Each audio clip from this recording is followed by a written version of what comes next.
सांस अंदर लीजिए। अब दूसरी साइड से सांस छोड़िए। Very good. अब अपने हाथ फैलाइए।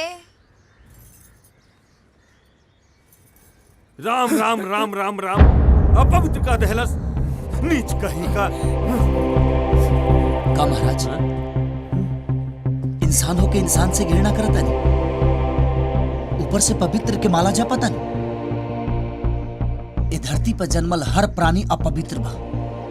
तहरा कहला से मान ले। सही बात बा। शरीर मरेला के आदमी शरीर तो हो गइल न क्लियर। जौन अपवित्र बा उमर जाला, नष्ट हो जाला, और आत्मा हमेशा पवित्र रहेला। यही से ना उ कबो मरेला न नष्ट होला। मन के गुमान छोड़ी महाराज, ये मन के पवित्र रखे, मन के। और मन पवित्र होला प्रेम से। जात पात ऊंच नीच के भ्रम हटा दे और ये दुनिया में रहे वाला हर इंसान से प्रेम करी। धर्म सिखावे। वाह रानी वाह, तू शरीर के मजबूत करे वाला योग सिखावेलू और राजा मन के आत्मा के शुद्ध करे वाला योग सिखा देला। आखिर चेला केकर हवन? जी गुरु आइन प्रणाम। चला बजरंगी चा।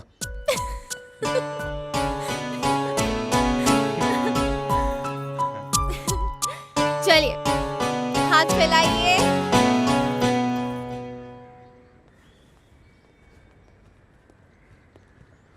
सही के बारे में सुनो, हम तो पहले ही कहते रहे नहीं।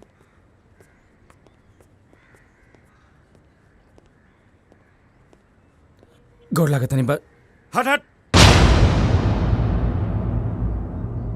छुइए मत।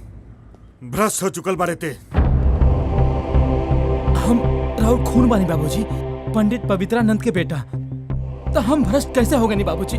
जब तू मुसलमान लड़की से शादी कैले तभी तू भ्रष्ट हो गईले।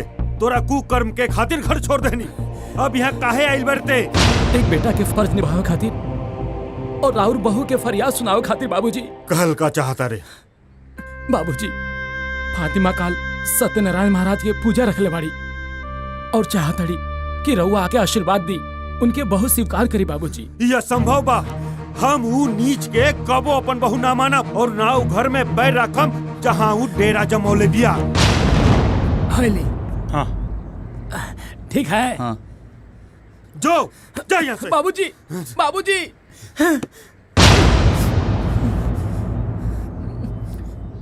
भैंसी के आगे बीन बजाए भैंसी लागे पगुराहे भैया। ये हालवा पंडित जी के ऊपर से भगवान साक्षात जमीनी पर उतर के उनको समझाइए ना, जात पात के भंवर से बाहर ना निकली है। ठीक है बजरंगी चाचा? हाँ बाबूजी तो मना कर रहे, लेकिन आप लोग पूजा में जरूर आए। ठीक बा। एक मिनट, तुम मुस्लिम लड़की से शादी के लिए बड़ा? जी भैया, लेकिन अब वो पंडिताइन बन गई भैया।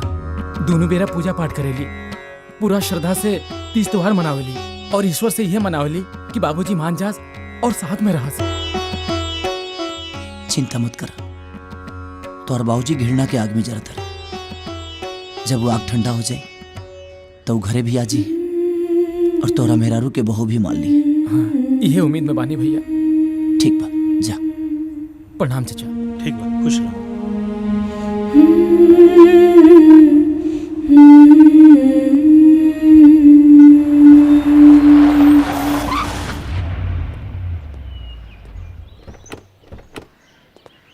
प्रणाम राजा भैया। प्रणाम। बड़ा लालसा लागा रहे कि बाबूजी भी आप लोगों के साथ नहीं हैं, लेकिन शायद हम और हमारी पत्नी के किस्मत ही अभागा बा। अरे यार, तू अपने आप के काहे के दोषी ठहरा होता? हाँ, गलती तो हार ना तोहरा बाबूजी के बा। जही उनका समझ में आ जाए वो खुदे आ जी। तू अपन धर्म निभावा। आवा चलिए।